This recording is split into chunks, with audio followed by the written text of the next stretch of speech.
Hi everyone, this is Maybe Trunhea. I am a Bachelor of Secondary Education major in English, and I will be tackling today about audiovisual aids. So let me tell you the contents. First is definition of audiovisual aids. Second is classification of audiovisual aids. Third, principles, and fourth, audiovisual tips. So what is audiovisual aids? According to Kinder, audiovisual aids are any device which can be used to make the learning more effective, more concrete, more realistic, and more dynamic. So here is an example of teaching effectively. Objectives of using audiovisual aids. First is to increase the effectiveness of teaching. Second, to hold the attention span of the learner for the duration of instruction. Third is to save time. To 10% of what we read, 20% of what we hear, 30% of what we see, 50% of what we see, higher levels of retention can be achieved through active involvement in learning. So educational significance of teaching aids. It uses of all sense organs. It is based in maxims on teaching. It is helpful in drawing attention. It is a good motivating force. It is a good substitute for the direct experience. It provides clarity in the subject matter. It helps building up new.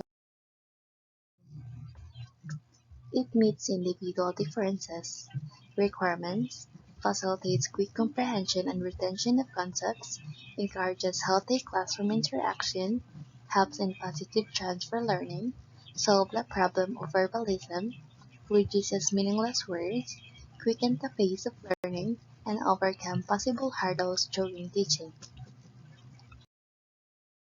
So these are the characteristics of teaching aids or its advantages. It is accurate, simple and cheap, motivate the learners, improvise, it is large in size, it is meaningful and purposeful, its comprehensibility, it is interesting, cost effective, availability, transportability, and its appropriateness. There are also problems or limitations in the uses of audiovisual aids, like the apathy of teachers, indifference of students, financial problems, absence of infrastructure, language barriers. It do not replace the teachers, letters and symbols are illegible, and colors are being misused. First is apathy of teachers, and rather inertial when it comes to accepting change.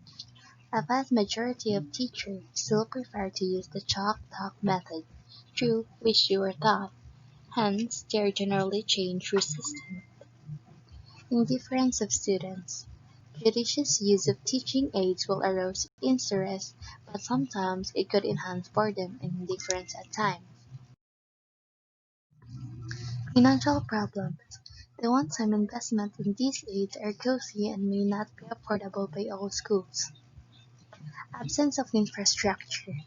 Lack of basic facilities like classroom, electricity, projectors, chart stands, laboratory rooms like to keep models, posters, and specimens. Language barriers. Most software are in English, like films, audio cassettes, and CD. Hence, they are not suitable to regional medium schools.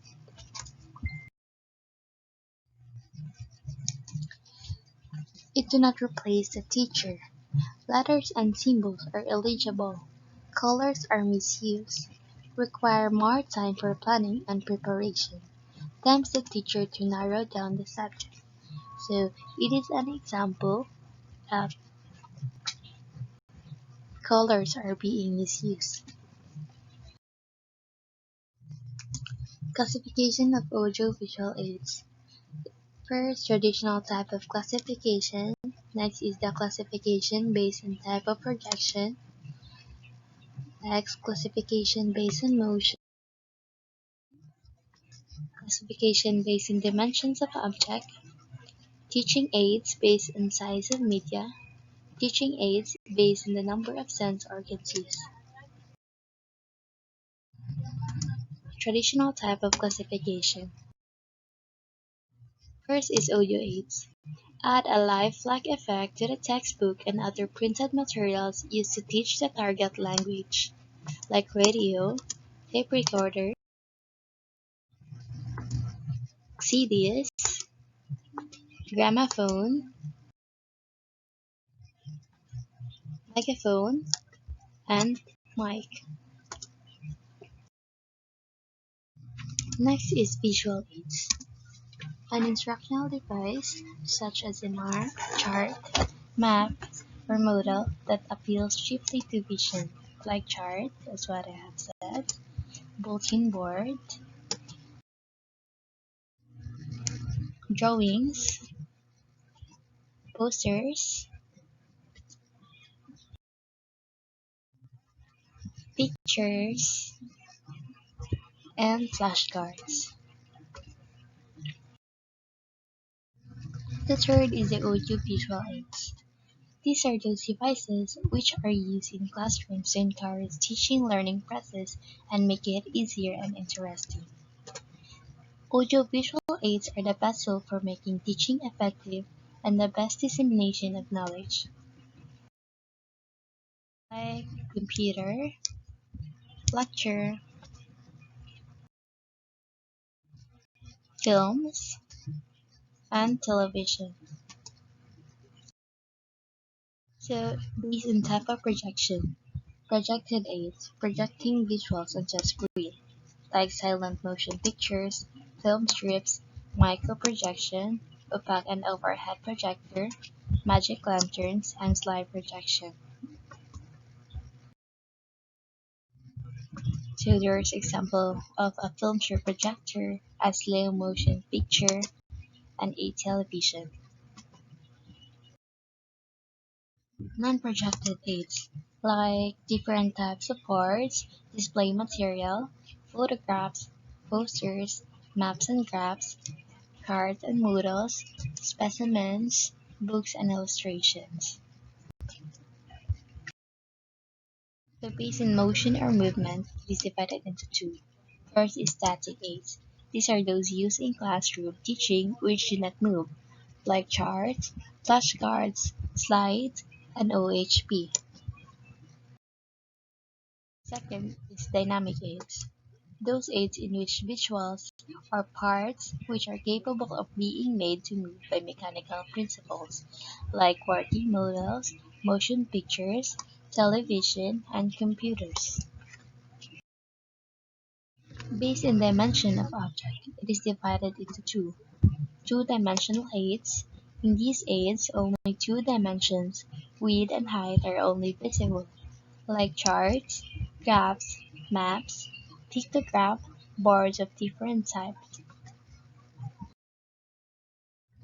Next is three-dimensional aids.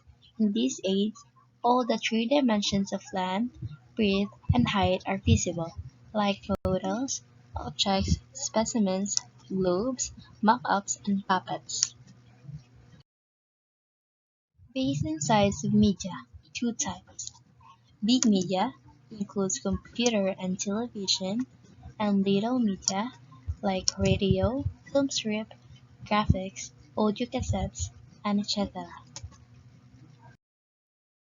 Based on number of sense organs used, two types. The unimodal is those in which only one type of sense, either sight or auditory, are used.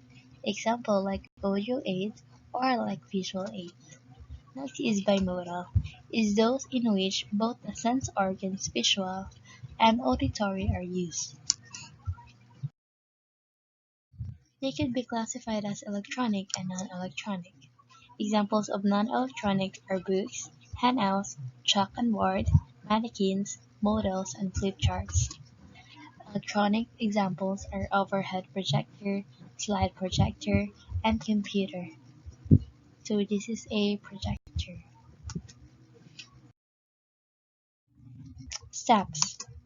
First is planning, second is preparation, third is presentation, and the last one is evaluation. Planning. Anticipate the size of audience.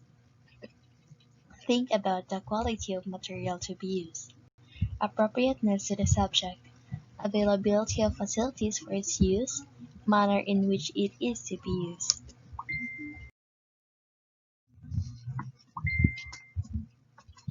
It knows clearly the objectives of the presentation. It plans well in advance and anticipates the problem.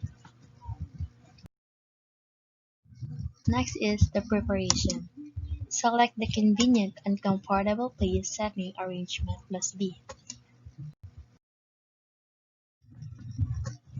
Make sure that all equipment are in working order before presentation. Prepare by rehearsing to make smooth presentation. Next is presentation.